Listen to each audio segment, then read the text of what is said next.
मैं पूरे रमजान में करूंगी आपके साथ अपने और आपके गुनाहों का अस्तगफार। What do you think about sex? Sex is beautiful. Before marriage, after marriage? Whenever.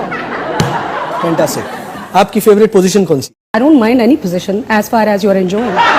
इस रमज़ान मैं और समी आप लोगों के साथ इस्लाम के बारे में वो सारी चीज़ें जानने की कोशिश करेंगे जिनके बारे में हम अनक्लियर होते हैं।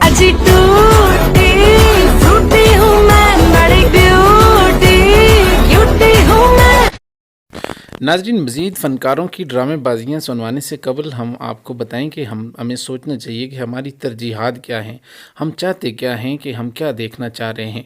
अब इन फ़नकारों की ड्रामेबाजियाँ अब देखें।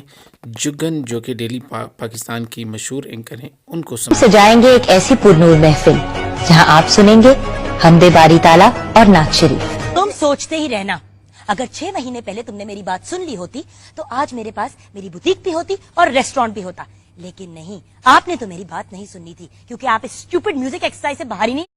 और ये हैं हमारे मुल्क के नामवर एहसन खान साहब, ज़रा इनको समाअत करें।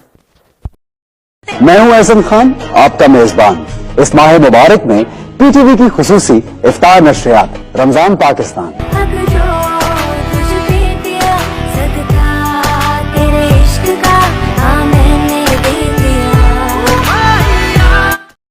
और ये हैं मोहतरमा सादिया इमाम साहिबा, ज़रा इनको रमज़ान में देखें और फिर रमज़ान के बाद की इनकी ड्रामेबाजियाँ चेक करें। अब हमारा और आपका साथ रहेगा रौनक रमज़ान की ट्रांसमिशन में इस पूरे महीने में। तो जनाब देखना मत भूलिएगा, आप 1 बजे से 3 बजे तक मैं रहूंगी आपके साथ और रहेंगी मेरी और आपकी ढेर सारी बातें, और वो बातें जिन पे हम बात तो करना चाहते हैं लेकिन सही बंदा ढूंढ रहे होते हैं।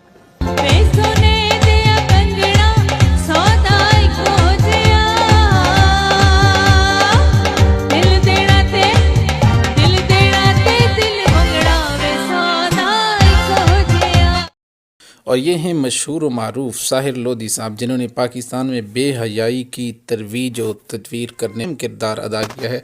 ज़रा इनकी रमज़ान की ड्रामेबाजियाँ चेक करें। इन्हें एक दूसरे का साथ दें, मोहब्बतों को आम कर दें, क्योंकि इश्क है रमज़ान।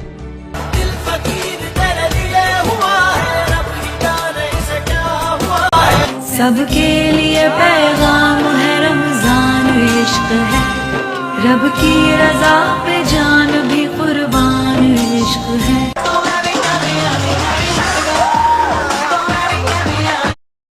नाज़रीन, हम फ़नकारों की ड्रामेबाजियाँ देखने के बाद आपकी क्या राय है, आप क्या कहते हैं, आप कमेंट सेक्शन में ज़रूर बताइएगा। और ये ज़रूर बताइएगा कि क्या इस्लाम इतना लावारिस हो चुका है कि ऐसे फ़नकार और गाने बाजे बजाने वाले मिरासी जो स्टेज पे बैठ के हमें पूरे पाकिस्तान को दीन इस्लाम सिखाते हैं, क्या ऐसे लोगों को स्टेज से हटाना चाहिए या नहीं हटाना चाहिए।